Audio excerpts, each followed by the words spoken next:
Welcome to the Archive Room podcast. Judith Leigh here, once again opening the door to the Archive Room, Manx Radio's treasure chest of stories of island life from years gone by, told by the people who were there. So come on in, and let me take you for another gentle stroll down Manx memory lane. And for this specially extended 1-hour festive special, I'm making another selection from the shelf marked Christmas. Merry Christmas, Merry Christmas. From Manx Radio. And a vintage station jingle welcomes you to another collection of stories and memories, all from the Manx Radio archive, and all in some way linked to Christmas. So let's get started. What makes Christmas special or memorable is going to be different for every single one of us. But as David Collister often discovered in conversation with country people, strong memories of happy times often come from very simple things. Doris Madrill was born in the early 1900s, the middle child with a younger brother and an older sister, and she lived all her life in Kermeen. A very straightforward life that certainly didn't include going shopping for gifts at Christmas or any other time. I mean, we only went to Port St Mary for shoes, you know, because your mother made your clothes. You never got a bought unless my mother had a relation, and she would come home from Liverpool and she'd always bring in perhaps a nice dress for my sister and myself. My mother was good to sew, and this Mrs. Tumman, any girls that didn't go into service, and my mother didn't because she was a bit frail, and she taught them how to sew. And then my mother said to me, "You've got to learn to sew too." I never remember her sitting doing nothing or reading. She always had socks on a needle, because my father was a skipper on a schooner and my great uncle was at sea, and they were always needing socks.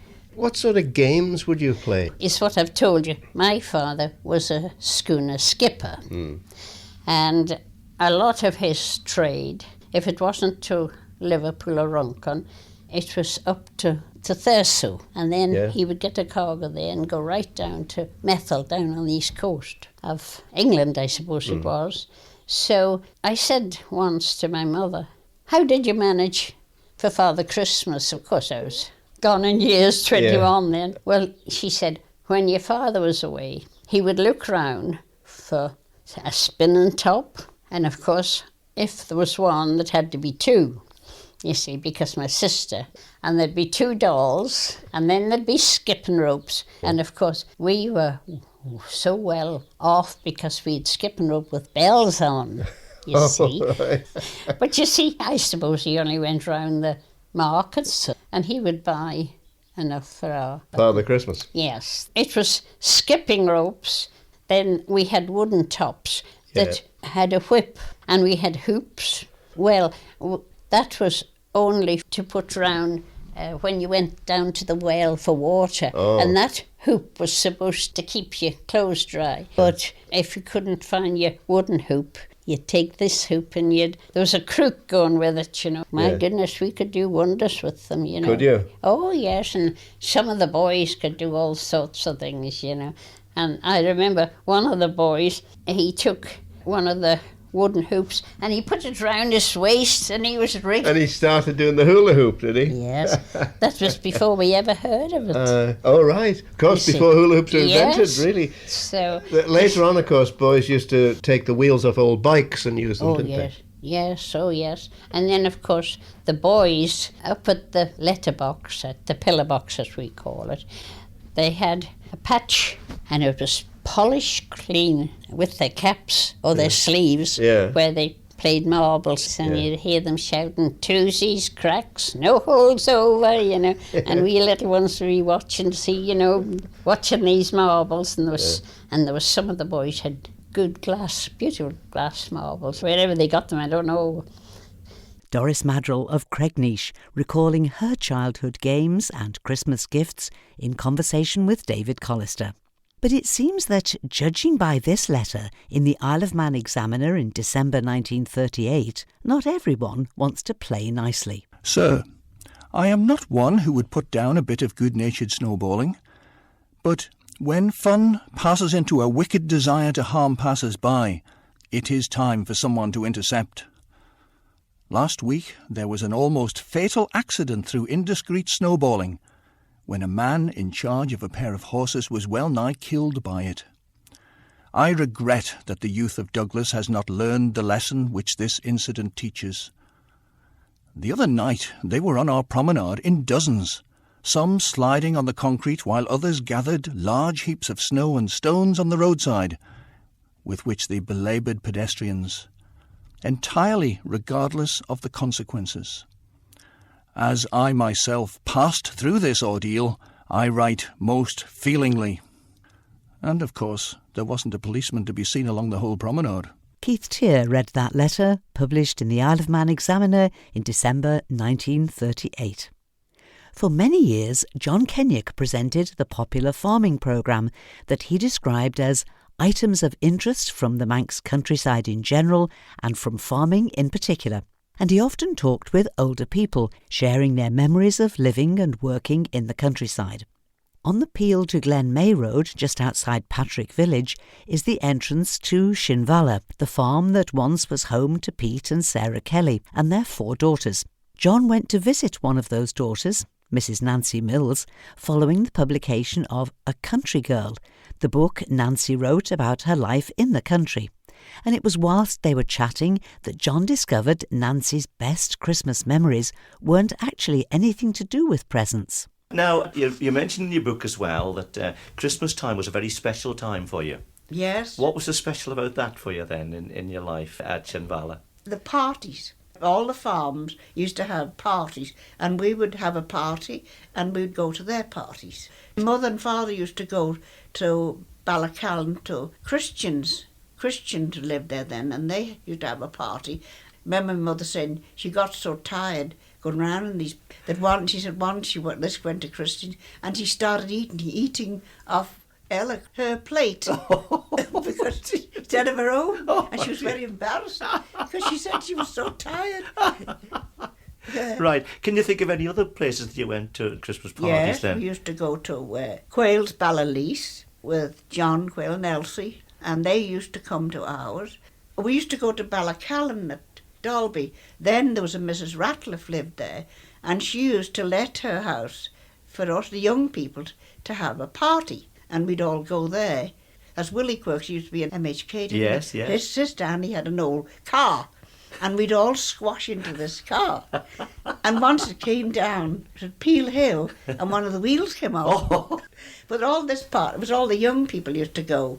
Willie Quirk used to play a cornet or something, and we'd play soft thing game like Kiss in the Ring. Right. And Dalby used to have social there, and we would have all these soft games again.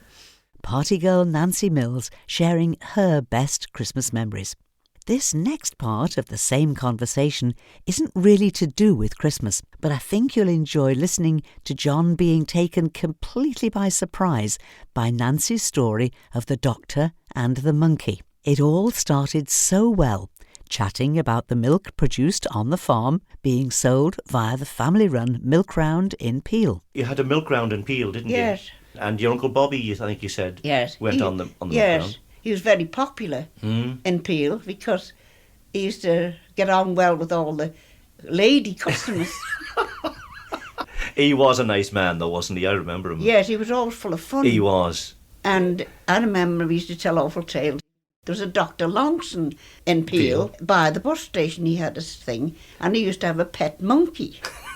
And everywhere he went, he took this pet monkey with him in the car. One day, my Uncle Bobby said he went in to give him the milk. He used to walk right in through the door into the back and put the milk into the jug, you know. And as he was going past the coal oven, the door was open and he shut it as he was going past. And apparently the monkey was in the oven. And the doctor's wife said, "What have you done with my monkey?" You know. And this monkey used to come round with him when he came to the farm with medicine, a bottle of medicine. You got a tonic or something. And once he came when I wasn't well, he gave me medicine. But I never got the medicine because the monkey drunk it.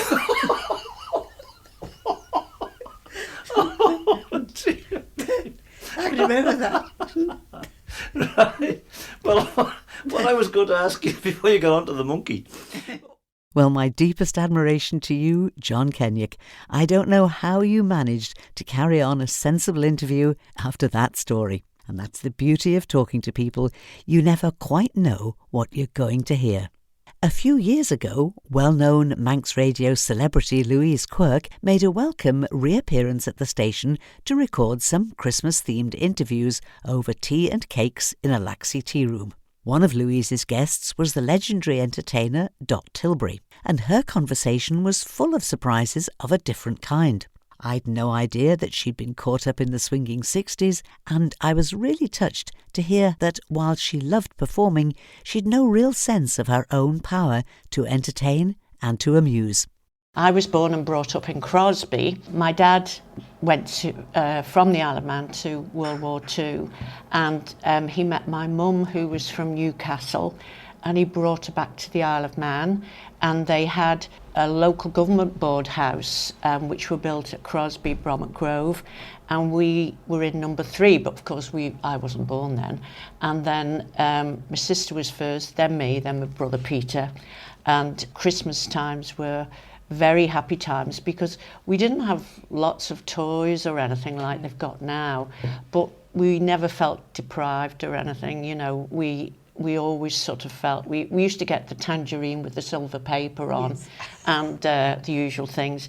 But Christmas Day we'd get up and there'd be a gift for us and a pillowcase with bits in, and then in the afternoon we used to go down to my Auntie Doe's, who lived down in a little bungalow in the village, and she used to say about an hour after we'd arrived that she'd forgotten to get the milk, and she'd go out of the house and we took no notice. We just thought she'd forgotten to get the milk, and about quarter of an hour later there'd be a knock on the window and Father Christmas would be at the window, and we go, oh, it's Father Christmas. My Nana Kelly was there, and Uncle Tom and my cousins, and my Uncle Eddie and Auntie Mary from Douglas and their boys and girls, and a real scotch. I was only a little bungalow, but we all squeezed in, and Father Christmas came in to give out the presents. And this went on for years, and we just thought, you know, it's just like you'd died and gone to heaven. You know, we didn't know who it was. And then one year I looked and I thought, Auntie Doe, that's a blouse. And she had like a Rupert Bear blouse on. I can still see it. It was yellow with black check. And I thought, Auntie Doe had a blouse on like that. I wonder if Father Christmas is Auntie Doe. And I was getting a bit older, and I think I just sort of sussed it out that it was Auntie Doe that was Father Christmas. But I didn't dare say anything in case I didn't get any presents. So that, you know, great memories. My cousin Mary, who lives in Canada now, she had a piano. So a piano was like, I gravitated towards this piano, and I pleaded with my mum that I wanted to go to piano lessons, and eventually I did, to Mrs. Stanley Kelly in the village, and that's Brian Kelly, the vicar's mother. And she taught me, and I did grades and everything, and I got this piano from, well, my dad got piano from somewhere, and it had 4 notes missing, you know, the usual thing, and wasn't probably in tune. I think Jimmy Davidson used to come out and try and make it sort of better, but you know, I got by. And then my friend Josephine Ellis used to go as well, and we got 3 grades, and we were catching Mrs. Kelly up, so we had to go into Douglas, and I used to go to Eleanor Shimon. Used to go in the guild and everything, but then we both gave up then. You know, you got to 15 when you were doing your GCEs, and I gave up. And I still go to piano lessons, actually. I go to Judy Cross, but I don't practice. But I just think I make it a discipline that I go there, so that I've got to think a little bit. And my ideal would have been like, you know, Wendy MacDowell, Kath Blackburn, Kenny Ratcliffe, Gareth Moore. You know, they can all just sit there. They can eat a sandwich, talk, and play the concerto with the, you know, their eyes closed. And I just think, how wonderful would it be to be like, I've watched David Holland in the pit, yes, you know, in the pantomimes. He'd be eating sandwiches. You know, it's just such a huge talent. Dot Tilbury, so appreciative of the talent of others. There in particular, the talent of pianists. But what about her own talent? She might have been unaware of her own power to entertain, but at an early age she discovered how much she enjoyed absolutely any chance to perform. They had a youth club in Crosby, and Johnny Gallen, if you remember Johnny Gallen, he used to put on a youth club concert every year, and that was like the highlight of my year. And the little Methodist Hall, people would be sitting in the windows and everything because it was such a big night. And they had electric guitars, and Johnny played the piano like a skiffle group, and I think Stewie Clegg was on the double bass, you know, the big box, and Ernie Leese from Peel, he played an electric guitar, and he used to go down on his knees like Elvis, you know, and I just thought that was the most wonderful thing in the world. And then they used to do like maybe a pantomime or something, and I couldn't wait to be in the youth club so I could go in the pantomime. And I think I got the first part I got was a page boy where I just had to stand there with a crown. How disappointing. No, I was thrilled that I was on the stage. I was on the stage. Used to do a lot of Eisteddfods, and I thought I had a Bucks Road certificate, and I've got some old certificates from when I was a kid, because every week I went with the Ellis family from Ballacraine, and we just used to go in the Dormobile, and we used to enter everything and come away with cups and certificates and everything. So it's always been there, but I never thought about it before. Well, I mean, we didn't have, like now, you can go to all these drama schools, dance schools. I mean, you know, there's so many things that kids can attend, you know. Then you just picked a song out of the hymn book or something. Or my Auntie Do Creer did Manx plays, and she used to give me little snippets of Manx poems to say at the Eisteddfods, and I used to love doing the Manx dialect. And then, so that's sort of, it's always been there, but I've never sort of never thought about it, or never thought that, you know, that I could be funny. It's just sort of developed, you know. And just how it developed is another fascinating story that we'll come back to in a few moments. But let's find out now what happened when Dot Tilbury left school. When I left school, I went to work in London, and I was going to go to art college, and then I decided not to go to art college, and I just went down to London in the swinging 60s just to, you know, because I thought that's the place to go. And I got a job in Harrods' toy department, and I was there sort of about 3 weeks, and I worked in the toy inquiry office, and there was like about 40 people in a big room, and it was all very prim and proper, and I was Miss Kelly, and anyway, this woman phoned up one day and she said, I want to speak to the girl with the funny accent. So I put my hand over the phone and I said, she wants to speak to the girl with the funny accent, and they all went, that's you. And I sort of never thought about an accent, but I was actually told in Harrods by one of the assistant managers, he said, you're never going to get on in Harrods because you don't talk right. And that was like the 60s, but now you hear the BBC, it's all very regional. But then I couldn't get over how they used to say "bock" for a book. And, you know, and they said, what did you say? I said, a book. And they said, what's a book? And I said, something you read. No, it's buck. And so that was when I was conscious that I sort of had an accent. The toy department at Christmas was where all the people who were on the telly went on a Saturday afternoon. And I can remember I served Cilla Black and Sid James, Spike Milligan, you know, all these names. The Queen used to come in early in the morning. They used to close the shop for the Queen to come round. I was sort of in charge of the toy inquiry office eventually. I came back from lunch one day and this lady was standing there, and I thought, oh, I recognise that lady. And she was talking to a very old, not very old, but she seemed old to me, Miss Dyer. She was in charge of stocking filler department, and this lady had brought back a toy, and she'd said to her, who do you think you are bringing this toy back at this time? It's March now, and have you got your receipt? And it was the Duchess of Kent. And I said to Miss Dyer, I said, it's all right, I'll deal with this now. And I went and got the buyer, and he sort of sorted her out. But you saw, it was just a great atmosphere. it was expanded for Christmas, of course. At Christmas time, there was always a theme, and this particular year, it was the Mad Hatter's Tea Party, and they had a Mad Hatter in the department that was about 8 foot tall, and his arms were outspread, and on the arms were all little Mad Hatters, right out, and the whole place was, all the windows were Mad Hatters, and everything was themed. And then this man came in one day, and he wanted to know if he could buy the Mad Hatter. And anyway, I went and got the buyer, and they negotiated a price. And the Mad Hatter was sent to this gentleman's house.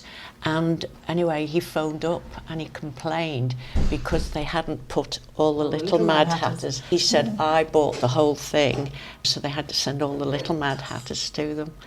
And then after Christmas, where the expansion had taken place was the fashion show. They used to do a spring and autumn collection, and the fashion shows were just amazing. You know, the ladies who lunch would be there, and these top models, and there would be music. I mean, it was so cutting edge. And I used to sit and watch the fashion show, you know, in my coffee breaks. I used to go in just to watch the fashion show. So, how did Dot Tilbury move from the world of celebrity shoppers and exclusive fashion shows to become a much-loved local entertainer? It all started when I came back from London. I was there about 5 years, and you know, it's always difficult coming back into the island, I think, because you don't want to come back and be the big I am. So I thought, well, you know, what shall I do? And I thought, well, I'll go to the Braid of Stedford and try and get the vibes from the Braid of Stedford. Anyway, I thought, I'll learn a poem, and I got one of my Auntie Doe's poems out. And I think it was the Peel Tay fight, actually. And I sort of learnt it. But it was at the time when you had to lie in the bed to put your jeans on because they were so tight. And I had my words down my jeans, and I forgot the words, and I thought, oh no. And Ian Qualter was the adjudicator. And I pulled out the words, and they sort of ripped as I was pulling them out my trousers. And in the remarks after, he got up and he said, then we've got Miss Kelly up on the stage. He said, and she tried to pull the words out of her knickers, and she made a right brock of it. So at that point, I thought, you know, because that got a laugh with Ian, and I didn't know Ian from Adam. And then I thought, well, if I make poems up, then I can just read them so I won't have to learn them. And that was bizarre thinking behind that. And that's when I started to write poems about topical things that were going on, and they seemed to go down well, and then the rest is sort of history. But Ian, you know, I got to know Ian very well, and I went down to his house one day, and he showed me, he had a very old DVD of the ventriloquist act that he used to do with Walter Collister. Walter was a teacher at Castle Rushen, and Walter was the ventriloquist, and Ian was the ventriloquist dummy. And he showed me, and he never said a word.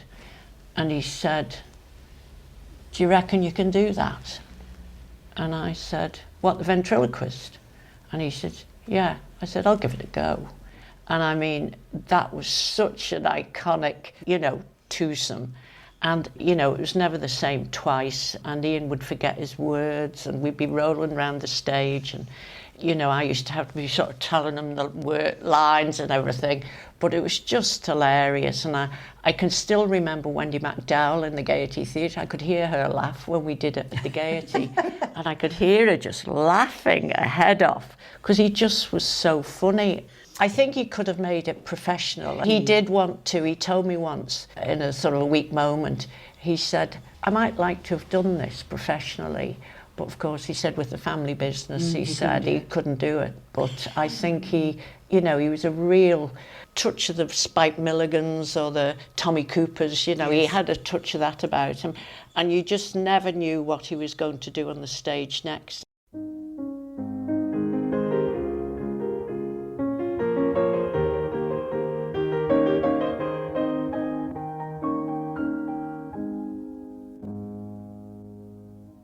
Our next little bit of nostalgia pays tribute to two people who, through their teaching skills, have enabled countless singers and public speakers to achieve their full potential. And that might not mean taking part in any competitions. To experience the joy of singing or to feel confident when giving a vote of thanks is just as valuable as winning a class in the Manx Music Festival. It would be impossible to work out how many people Mrs. Pat Corrin has assisted to become confident speakers, or how many people Mrs. Eleanor Shimmin has filled with the love of music. Listen now as Mrs. Pat Corrin recites from the works of Manx poet Kathleen Farragher. And that's followed by the Threshlyn Children's Choir, founded by Mrs. Eleanor Shimmin and directed by her for over 25 years. No light inside the little church, save that on crib and laden tree, where shadows hover warm and dark, with air of deep expectancy. Then, through the ancient oaken door, the guides and brownies wend their way on quiet feet. And from each hand a candle sheds its softened ray. How reverently they take their place within God's house, and as they sing, their sweet young voices tell again the story of the babe, the King. They bring before our eyes the star, the shepherds resting in the field above the hills of Bethlehem, where God's great purpose was revealed.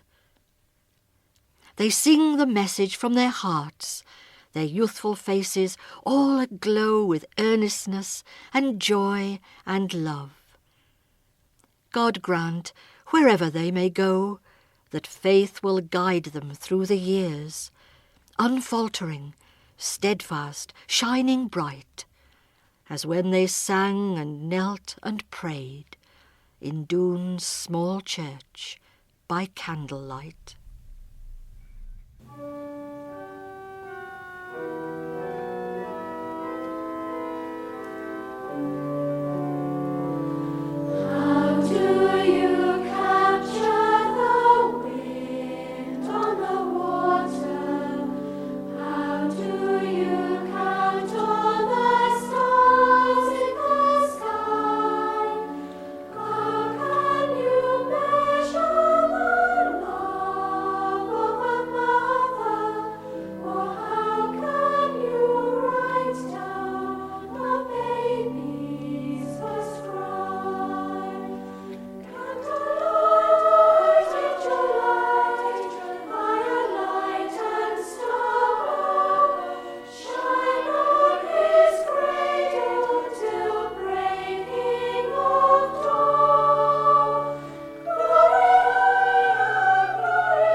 Our next stop is the annual Christmas poultry sale at the Mart at St John's.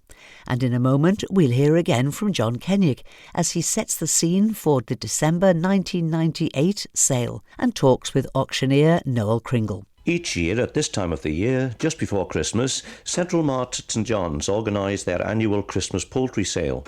It's quite a rare event because the usual people who come to the Mart have to take a back seat as others from the community come to buy their Christmas dinner. This sale has developed into something quite special, really, because once upon a time the Christmas poultry sale would have consisted of people bringing mostly live poultry to the mart to sell. But nowadays, many sellers bring oven-ready poultry, and this finds a very, very ready trade. And crowds of people flocked into St John's Mart last Friday afternoon looking for their Christmas dinner. And there was plenty on offer of all varieties, all the species of poultry were there, all very well dressed, very well presented, and it all met a ready trade. There was quite a festive atmosphere. There were mince pies available, and in one of the offices on the mart yard, coffee was being served, and the whole afternoon started when Noel Cringle, who was on the rostrum doing the auctioneering, actually asked all the people having distributed the carol sheets to join in and to sing several carols. And we join the mart now as that carol singing was just beginning. Oh, come, all ye faithful, joyful and triumphant. Oh, come ye to Bethlehem. Come and behold him, born the King of angels. Oh, come, let us adore him. Oh, come, let us adore him. Oh, come, let us adore him, Christ the Lord. True God of true God, Lion of eternal, glory abhors not the Virgin's womb. Son of the Father, begotten, not created. Oh, come, let us adore him. Oh, come, let us adore him. Oh, come, let us adore him, Christ the Lord. Sing, choirs of angels, sing in exaltation. Sing, all ye citizens of heaven above. Glory to God in the highest. Oh, come, let us adore him. Oh, come, let us adore him. Oh, come, let us adore him, Christ the Lord. Thank you very much. There we are. Now we'll get back into a bit of trade, shall we? Right, well, that was the cattle singing at St John's Mart last Friday, when we all gathered there on a very wet afternoon when the annual poultry sale took place. That singing was actually conducted before the poultry sale, and all has gone much quieter here now. Noel, you've come into the office, down at the rostrum, you finished outside. It was a long mart, wasn't it? Yes, quite a lengthy mart, John, but interesting mart, isn't it, when you got the Christmas poultry? I must say it's something different to the normal cattle and sheep job. It's I think the general public enjoy it. Yeah, and I think there was a different clientele in, wasn't there? Oh yes, definitely get different people. Yeah. And the interesting thing is that the same people are now beginning to come back year after year to buy their Christmas dinner, and that's a good sign. And the place was absolutely packed out. The regulars didn't get to the ringside today, did they? No, the regulars don't get right to the ring at all. Not until the first few birds are bought, and then they begin to make a move, as it were. And I must say that the carol singing and the mince pies have added to the atmosphere, haven't they? Oh, it's a good atmosphere. The carols went well. I thought they did particularly well this year. And the nice thing is, I was talking to one gentleman last night, and he was under instructions to come down to sing. Not from me, but he'd been under instructions that they had to go to the mart because they enjoyed the carols. That's nice. Do you think bringing it to the Friday this year was a good idea? Has it worked, do you think? I don't think it makes a lot of difference, John. The reason we actually brought it to the Friday was because Christmas Day is on a Friday, and if we'd have had it on the Wednesday as normal, the interval between selling the poultry and Christmas Day is too long. So we've just moved it to fit in with the Christmas, really. Yeah, and it's worked very, very well. It's worked well. Been a good afternoon. Yes. Now, before you go, Noel, we're coming up to Christmas, and the week after Christmas we're re-entering the last year of this present millennium, which is quite remarkable. And as Speaker of the House of Keys, auctioneer here, farmer at home, you must be looking forward. But what resolution are you going to have for 1999? Oh, it's dead easy, John. I'm going to get to Peel in the parish walk in under 7.5 hours. Good. Well, that's quietened you, didn't it? It did quieten me. But I'm going. Your wife has been listening. Business is still going on in the Mart office here. And I'm going to ask Mary now what her New Year resolution is. Mary, have you got a New Year's resolution? No, I haven't got a resolution. Then I'm never disappointed if I break it. Got to follow him with a stick to make sure he gets there. Oh, dear John. Anyway, I haven't asked Christmas. Okay, thanks. Always best. Well, after our visit to the Mart, I went along the road to my friend and colleague Hubert and Doreen Kermeen at Ballacraine, and you can probably tell by the noise in the background that we're at a very busy crossroads here at Ballacraine. But the farmyard at Ballacraine this time of the year is transformed into something of a wonderland. Hubert, maybe if I can come to you first, do you think a farmyard lends itself to decorating like this for Christmas? Well, I think so. This is one of the reasons we do it. I mean, going back years ago to the times of the Bible, it was about animals in stables and things like that, which is one of the reasons why we tried to recreate something similar. Now, you've gone to an awful lot of trouble here. Does it take you long to put all these lights up and all the figures? I'm getting better at it. But I'm not an electrician like yourself. We're self-taught, and it seems to work. I'm a little kid at heart when it comes to this time of the year, and I get an awful lot of pleasure, both Doreen and myself, watching the little ones coming here and looking at the different things. The bit I like best still is still the nativity scene, but we add other bits to it which are perhaps a little bit more commercialised items, but it's just done for the pleasure of the children. A lot of people come now. They're most welcome to come in and have a look round because it makes the effort all that more worthwhile. We especially like to see the children coming. And where do you find all the figures? You've got an awful lot of figures up here in several tableaux. Where do you find the figures for this? Do you find them on the island? We have always got ours from across garden centres and that. And as a result of that, other garden centres have now started to stock them on the island. And I like travelling around the island seeing these figures up at different people's houses. Now, you seem to have very successfully kept the stock off the yard, all the stock around the back of the farmyard, so it leaves this part free, and that makes this very safe and very conducive to sort of something like you're doing now, doesn't it? Yes, and we're very fortunate. We're in a position here, like at the crossroads, where unlike most farms up a lane, the farm lends itself for people to be able to see it. Any donations anybody gives, we're doing for the Manx blind welfare, because I think if you were to come in onto the yard here and look for a few minutes and then stop and close your eyes, that is what people who cannot see. Yes. And it makes you realise when you open them again how fortunate we are to be able to see. So if we can do something to help those who are not as fortunate as ourselves, that's what it's all about. Now, when they come in onto the farmyard, you've got an innovation this year in a cattle trailer here. Well, I think you should ask Doreen about that lot, because that's all her part. Right, well, I've caught up with Doreen now, and actually we've moved into the porch. The wind was just starting to blow us about a bit out on the yard. But Doreen, the new part that you've added to this, just describe it for us. Well, we've used the horse box, the original horse box, and we've put a lot of decorating ivy and bracken round about the sides of it just to make it fancy. And in the centre we have snow, the imitation snow, and we have 3 Bambis, one the daddy Bambi and the mummy Bambi and the baby Bambi, and they're all breathing and you'd swear they were alive.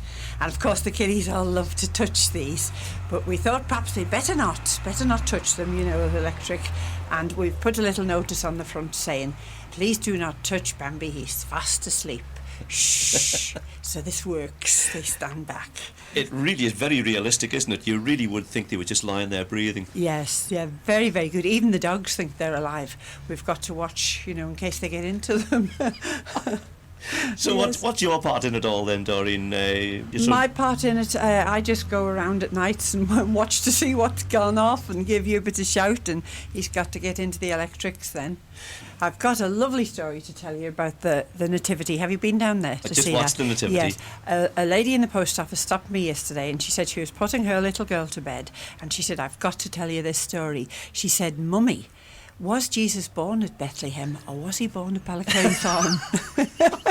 That is lovely, isn't it? It's lovely, yes. And that must make it all worthwhile for you. Oh, it does, yes. Yeah. And people write down in the books, and we enjoy reading their comments. Belinda, my eldest daughter, she's been drawing the murals, so they attract a lot of attention too, and the Teletubbies. Yes, they all add to the magic. Well, you're to be congratulated and thanked, Doreen, because I think yourself and you provide something here that I think we've come to look for now at Ballacraine. Each year as Christmas comes round, it's become something of a tradition. I hope you get as much pleasure out of putting it up as we do at looking at it. We do, I'm sure we do. Get a lot of pleasure from it. Hubert and Doreen Kermeen talking with John Kennaugh on the yard at Ballacraine. And it seems appropriate that we should end this section of the programme by returning John to his own farm, where David Collister has called to see him. December in the countryside at Ballawillan in German, and I've come down to see John Kennaugh today on the farm. The cows sound very happy out there, John.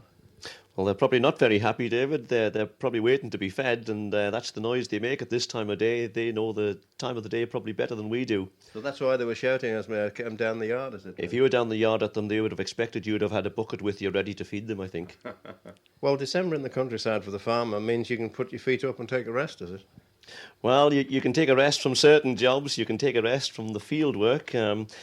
What isn't done on the field by December in relation to autumn work just has to wait now until the springtime, until it dries up again. And our work now in December and the ensuing months will be very much concerned with livestock and their welfare. From the day you buy your first cow, you're utterly committed to twice a day, and some people now 3 times a day milking. But it's a job that we went into with our eyes open. We know full well what it means. It's a way of life. You get used to it. Christmas Day or any other day, milking first thing in the morning and again late afternoon is just part of the way of life. We like to think that a good, steady, early start all through the year, and that's day in, day out, all through the year, round about 7 o'clock is not a bad start. Well, the sheep will be, where will they be? Are they undercover? Are they indoors? Are they outside? No, we've just started to feed the sheep. They're outside yet. We'll bring them in for lambing. Well, prior to lambing, in late pregnancy, we'll bring them indoors, which will give us another chore, of course. The sheep doesn't particularly like it either. She's an outdoor animal. And you have to be very, very careful when you house sheep because it's not their natural environment, but it makes for easier shepherding. What about Christmas Day itself, then? I mean, that becomes a working day for you as well, does it? We only leave the essentials to be done on Christmas Day, and that is what the cows and the cattle and the sheep need. We try to prepare as much as ever we can prior to Christmas Day. I've always been a great believer that everybody, as far as possible, should be as close to home as possible, and we've always tried to ensure that those who work with us have the day off at Christmas Day so that they can be home with their families. And we actually live here, so we are home and we undertake to do all the work ourselves. It does make it quite busy for us, but we can cope. We can usually get the yard work finished, get to chapel for about 9:30 on Christmas morning, back from the service with the family then till afternoon milking. As you walk out and look at the cattle in the stalls, there's a picture of Christmas there for you. I mean, is there a special feeling at Christmas on a farm, would you say? Oh yes, I think in spite of the fact that we may complain about having to work over the Christmas holidays when everybody's enjoying a few days off, I've come to realise over the past few years that yes, we are privileged in a way to be very, very closely related to the Christmas story. And although farms have modernised a great deal in recent times, I would think on most farms there's still a stable, there's still the manger somewhere there, and I think he would be a very hard farmer indeed who came in at bedtime on Christmas Eve, having been round the stock for the last time, not to have felt something a bit special about that particular evening. And I wish you now the joy and the peace of the season.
Music there from Kurjin Kujak under the direction of Annie Kissack.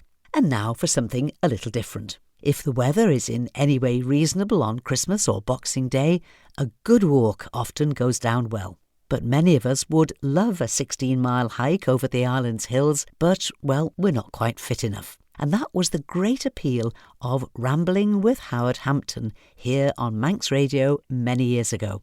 Howard would invite listeners to follow on an ordnance survey map as he described a walk, a practical guide if you did actually want to go for a good hike, but just listening to Howard and following the route on a map would give you a better understanding of the geography and a little of the history of the island. But in this, the first talk at the start of a new series of rambles, Howard Hampton offers some good advice for all walkers. Well, now, for the benefit of those who want to start rambling, I feel that there are several points they should know about in order to make their outings enjoyable and really worthwhile. And we'll start with clothing. Now, for your feet, naturally you need to be well shod. And ladies, please, no platform soles and high heels. You're going to get into trouble. Just a pair of good stout shoes or boots for preference. I always wore boots myself with firm rubber soles and leather laces. They don't break so easily. Now, socks. I always wore 2 pairs of woolen socks. Woolen, mark you, not nylon. Wool absorbs the perspiration, whereas nylon simply goes hard. I used to wear 2 pairs of socks. The inner pair were pulled up more or less up to the knees, and the outer pair I used to roll them down over the tops of my boots, and that used to stop little stones and heather or fern fronds from getting down inside the boots and getting behind the heels. Now, as regards your clothing, well, naturally you need enough to keep yourself warm and dry, especially if you're going to walk during the winter. And make no mistake about it, winter walks can be most interesting. Now, I always wore a vest next to the body because that, again, absorbs perspiration. After that, well, it's up to yourself, you know, a shirt, pullover, cardigan, anorak, or what have you. But you do want a lightweight mackintosh or a gas cape. And incidentally, I also suggest a waterproof hood. It's better than having the rain running down the back of your neck. Now, you'll also want a rucksack to carry things with you. And I don't suggest that you go off spending pounds on one of these Swedish framed rucksacks. You don't want anything like that. Just a small rucksack or an ex-army valise. But I would suggest that you make sure it's got 2 shoulder straps so that it sits comfortably between your shoulders. Don't get one of those things that hangs on one shoulder. They get very uncomfortable. They wobble about all over the place. They sling around your neck and they can easily put you off your balance. Now, you may say, what do I want to carry? Well, first of all, of course, you'll want some sandwiches, and you'll also want a flask of tea or coffee, because you'll want a hot drink up on the tops, believe you me. I suggest you get a linen ordnance map. It's a little bit expensive to start with, but it's worth it. It doesn't tear. It's got contour lines on, it's got names, and that's how you'll learn all about the island. I suggest also a little compass. Now, you might never need it, but believe me, you can get lost very easily up on the hills in the mist. I used to know the hills and the sheep tracks, but still I've been lost a couple of times up there. You know, the mist comes down suddenly and you haven't a clue where you are.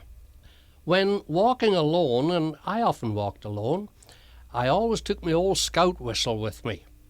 You know, it's so easy that you could jump off a hedge, not a high one, about 3 feet high, and you could land awkwardly on a stone that was covered with grass and you didn't see it, and crack, that's your ankle gone. Let's hope it never happens, but if it did, well, you could make yourself as comfortable as possible and keep blasting on the whistle. I expect you'd blast more than the whistle, but still, if you keep blowing, someone will hear you.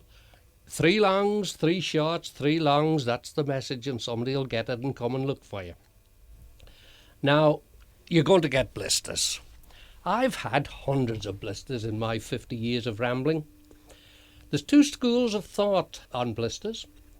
To burst or not to burst? That is the question, as Will Shakespeare would have said. Speaking personally, I've burst every blister I've ever had. So I always carried some plasters and a needle.